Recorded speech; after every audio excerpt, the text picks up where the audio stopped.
Okay, if we're taking a look at how to find the surface area of an object, we're looking at, right now, we're looking at a rectangular prism. So this is our rectangular prism right here. And we first need to know the formula for the area of a rectangle because a rectangular prism is made up of all rectangles. And we know, or should remember, that area equals length times width is what we have for area of a rectangle. So what we're going to do is we're going to find the area of all the rectangles on this shape. So down here we look, this is a net for a rectangular prism. And what a net is it basically takes that box that's right here and it basically opens it up and flattens it all out, kind of like if it was a cardboard box and you opened up all the sides and laid it out. This is what it would look like. So here's your top, here's your front, here's your bottom, and your back side. And then you have your two sides to your box. And what you're going to do is you are going to try to figure out what the area is of each of these particular rectangles. So you have a rectangle over here. You have a rectangle right here. You have a rectangle right here. So you have all these different rectangles that we have to figure out. So the first one we're going to go with is the top face. So if we look up here, so if you're trying to do this, and I'm going to do it without using a net, so I'm just going to use it by the shape itself so I can kind of show you a little bit how to do that. Remember we talked about area equals length times width, okay? And that's for a rectangle. So the first thing we're going to do is we're going to look at our top face. So our top face, if we look, we want length times width. So this line, so I'm going to use a different color here, so I'm going to use a purple. This line right here, that would be our length. And then over here, this red line that I'm drawing would be our width, okay? And remember, we got to take length times width.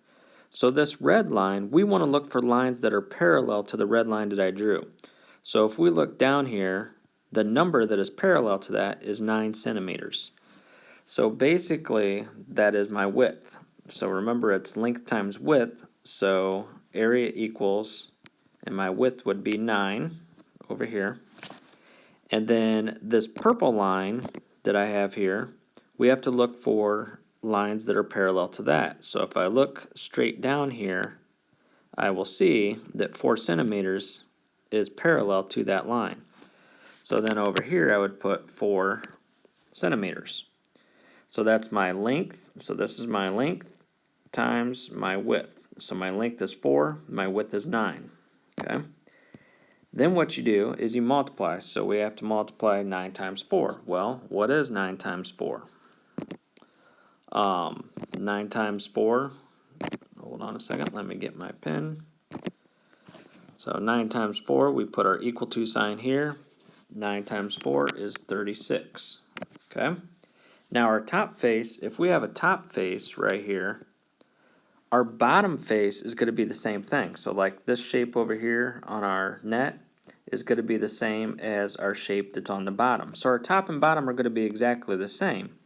So with our bottom face here, so if we're looking at that one, again, it would be 4 times 9, and that equals 36. Okay, so our top and bottom face would be exactly the same. All right, then let's take a look at our side face. So we look at our side face, so that's one we're on here.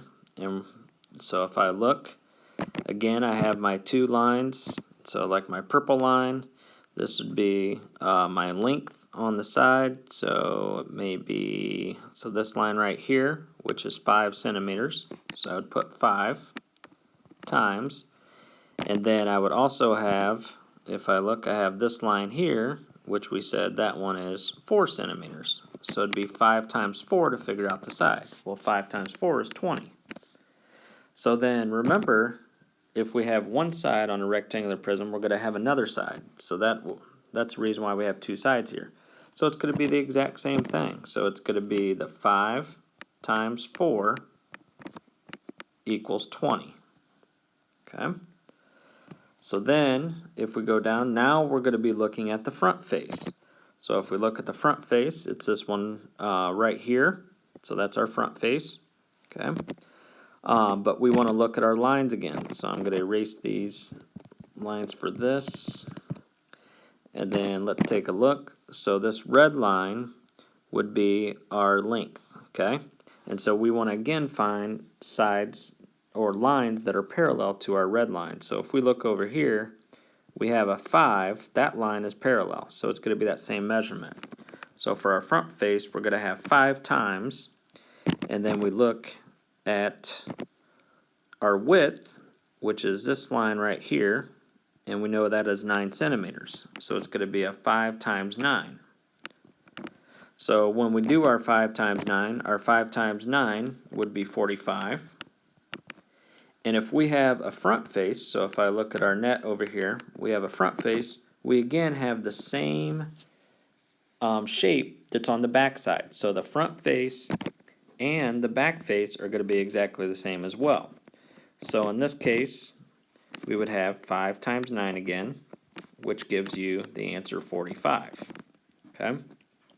So the front face and back face are going to be the same because you have the numbers 45 right here. The side face and side face are always going to be the same on a rectangular prism, and they would each be 20. And then the top and bottom face would be the same as well, and those would be 36. Okay. Now, once you get all those measurements or finding the area for each of those shapes, then we have to add all these together. So what I like to do is I like to group same numbers because it just makes it easier when you're adding all these numbers instead of like just adding a whole entire column at a time. So 36 and 36, we have two 30s which equals 60 and two 6 which equals 12, so that would give us 72. So we'd have 72 there. If we group our 20s, 20 and 20 is 40. If we group our 45 and 45, we're looking at 90. So now we have a 90, 40, and 72 that we can combine.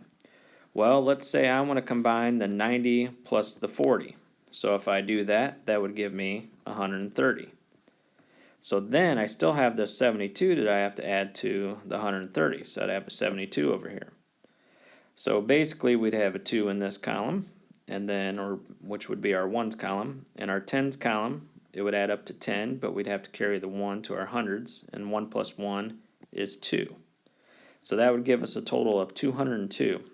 So if I go over here, the surface area would be 202, and then our label, if we look, it's centimeters. So it's going to be centimeters, and since we're finding area, remember that is squared. So your final answer would be 202 centimeters squared. That's how you find the surface area of a rectangular prism, and this would also work with finding the surface area of a cube. If you have questions, let me know.